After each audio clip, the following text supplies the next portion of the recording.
لما عملت وصفة الصابون البلدي لقيت متابعة جميلة سايبالي التعليق ده. فطبعا انا ما بحبش اتأخر عن اي متابعة عندي واي طلب يطلب مني، فحبيت بناء عن طلبها اعمل برسيل جل من الصابون البلدي اللي انا عملته. لا وكمان ايه، احنا عاملينه بالمنظر ده، وتقدري بعد ما تخلصيه مباشرة تشتغلي بيه. لا تخافي على ايدك ولا تقولي البي اتش زيادة ولا الكلام ده كله، هتشتغلي بيه مباشرة ورغوته رائعة.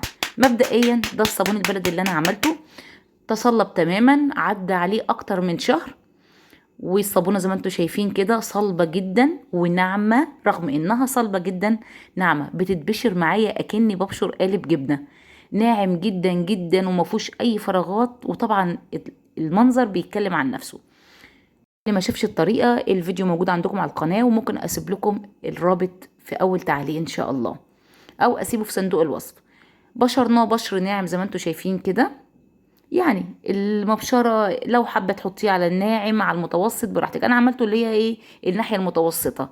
وهبتدي احط ما يقارب كوباية مية مغلية، ودي خطوة مهمة. حاجة من الاتنين، يا اما تفككي الصابون بالمية المغلية، يا اما تاخدي الصابون وتحطي له كوباية او كوبايتين مية، وتحطيه على النار لغاية، على نار متوسطة لغاية ما يفك معاكي والصابون يسيل خالص ويبقى زي جل كده زي ما هتشوفي دلوقتي. ودي اهم مرحلة. الصابون بعد ما فككه بالمنظر اللي انتوا شايفينه ده وتأكد ان هو داب خالص، وحطي معايا وامشي على الخطوات كده معايا بالتفصيل.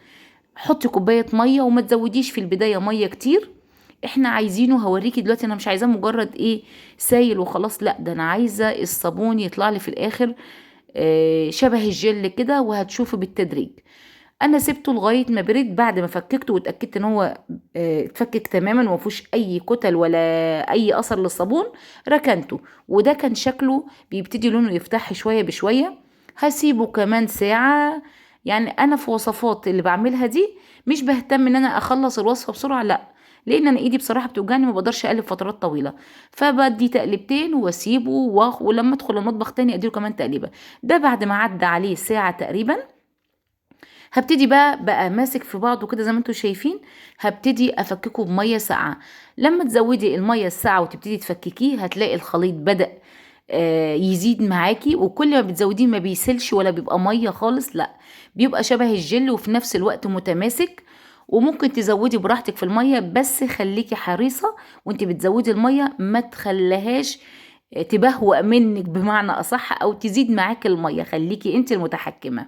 شوفي المعيار وشوفي السماكه اللي انت عايزاها وبناء عليه تصرفي. بس انت لو خليتيه تقيل قوي كده هيضايقك بعد كده، لما تيجي تقلبي وتضيفي له الاضافه اللي هنضيفها بعد كده هيضايقك. فحاولي تفككيه، ولما تفككيه فككيه بميه ساقعه، لان هتلاقي الخليط معاكي بيزيد وبيرمي كميه كبيره.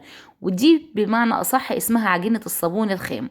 تقدري منها تعملي برسيل جل، صابون سايل، وصفة منظفات، اي خلطة انت عايزة تعمليها هي دي اساسها. وامشي بنفس الطريقة دي. زودت المية بالتدريج شوية بشوية. بصي بقى الخليط سميك جدا، لسه عايز يزود تاني، بس رغم كده انا حبيت ماشية معاكي خطوة بخطوة وبزود المية بالتدريج.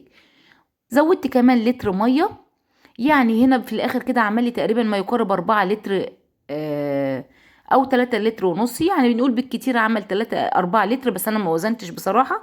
بس البولة دي بتاخد لها تقريبا 4 لتر. وبقى منظره بالمنظر اللي انتوا شايفينه ده. تعالوا بقى للإضافة التانية. أنا هنا لا هحط سلفونيك، ولا هحط صودا كاوية، ولا هحط أي حاجة، ولا معزز رغوة. كل اللي هعمله جبت كيسين من برسيل الجل. الكيسين دول الكيلو ب7 جنيه. برسيل جل للغسيل العادي مش للأوتوماتيك. الكيس منه كيلو عامل 7 جنيه، جبت كيسين. ومعاكي براحتك، حطي براحتك، عايزه تحطي لتر، عايزه تحطي لترين، 3 4، على حسب ما انت عايزه الكميه قد ايه. انا هنا اكتفيت ب2 لتر بس. وهبتدي بصي، ليه انا ضفت برسيل جل؟ اولا في ماده سيفونيك، هو بيحط معزز للرغوه، هو بيحط ماده حافظه، بيحط كل حاجه. وهنا علشان يديني اللزوجه ويديني بص الشفافيه دي والمنظر اللي انتوا شايفينه ده من غير ما اضيف سيفونيك، فانا اكتفيت ان انا احط. وكمان علشان ما اضيفش لون، البرسيل الجل اللون زي ما انتوا شايفين كده، فدوت. والريحه كمان، الريحه عايزه اقول لكم ريحه البرسيل الجل اللي بتشتريه حتى السايب ليه ريحته حلوه جدا. وقوامه بيبقى ممتاز. يعني هو مش بينظف احسن حاجه، بس احنا حطينا هنا عجينه الصابون. طبعا الصابون هنا البلدي بيخلي الغسيل زي القشطه. فاحنا هنا ضربنا عصفورين بحجر واحد. احنا استخدمنا البرسيل الجل الجاهز، لان هو بيحط فيه السيفونيك وبيحط فيه التايلوس وبيحط فيه التكسابون وبيحط فيه كل حاجه، ومعزز الرغوه البي اتش ده، وكمان بيحط الماده الحافظه. فانا هنا كل اللي انا عملته جبت الكيسين دول عشان يغنيني عن كل الاضافات اللي انا المفروض احطها ده، عشان يديني برسيل جل ممتاز. بصي بقى القوام عامل ازاي لما قلبته، والتقليب ثم التقليب ثم التقليب. مش حابه تقلبي مره واحده، قلبي على مراحل.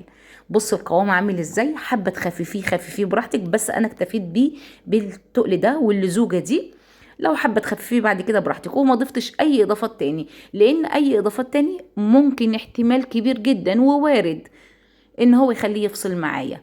هنا بقى عشان الريحه بقى تبقى اقوى واقوى، ضفت كوباية من الدوني. والدوني دوت بردك اللي هو من محلات المنظفات، مش الدوني الشركات. تمام. تحطي كوباية، نص كوباية، كوبايتين، اللي يريحك على حسب ما انت عايزة قوة الريحة عاملة ازاي. بص هنا اللون اداني لون لبني فاتح، لون سماوي كده، لون رائع. انا ما احتجتش اي لون، لان بصراحة الالوان غالية، وانا بتعامل زيكم. يعني انا ست بيت في الاول وفي الاخر، انا مش مصنعة. انا عايزة اعمل حاجة مادة فعالة وفي نفس الوقت ما ادفعش فلوس. انا كده كل اللي دفعته وغرمته هو تمن الاتنين لتر ال 14 جنيه، مش اكتر من كده. والدوني كان موجود في البيت، يعني لو هتشتريهم الشوية دول مش هيجيبوا 2 جنيه.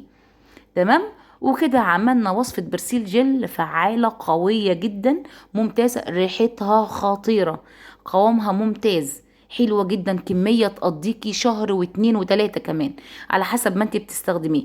استخدميه في الغسالات العادية، استخدميه في الغسيل اليدوي، في المسح، في كل حاجة، في غسل اي حاجة، رخام، سيراميك، كل ما تتخيلي في البيت استخدميه. لو حابة تحطي منه شوية في المسح بيخلي ريحة المسح تجنن، حطي منه في الغسالات العادية، الغسالات الفوق اوتوماتيك. اهم حاجه اوتوماتيك، لا اوتوماتيك لا.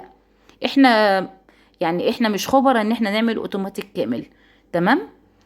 عشان ما نضرش ببعض. تعالوا بقى، طبعا شفت الرغوه بتاعته عامله ازاي، مجرد عينه نقطه خدتها منه شفت المنظر عامل ازاي. رغوته ممتازه. ما بالك بقى مع الغسيل بقى، تبتدي بقى لما يخش الغساله اديله ادي كده، ما اقولكيش بقى ما شاء الله من الاخر. عبيت هنا بقى جيركن 2 لتر ونص وجيركن 3 لتر. الجيركن دي كانت موجوده عندي في البيت، ويتفضل منه كمان كمية. بص بقى الكمية تفضل تقريبا 2 لتر، يعني نقول كده عملنا بتاع 7 لتر ونص. وهنا خلص الفيديو، وأتمنى بقى أكون نلت رضا المتابعة اللي طلبت مني الوصفة وعملتها على أكمل وجه.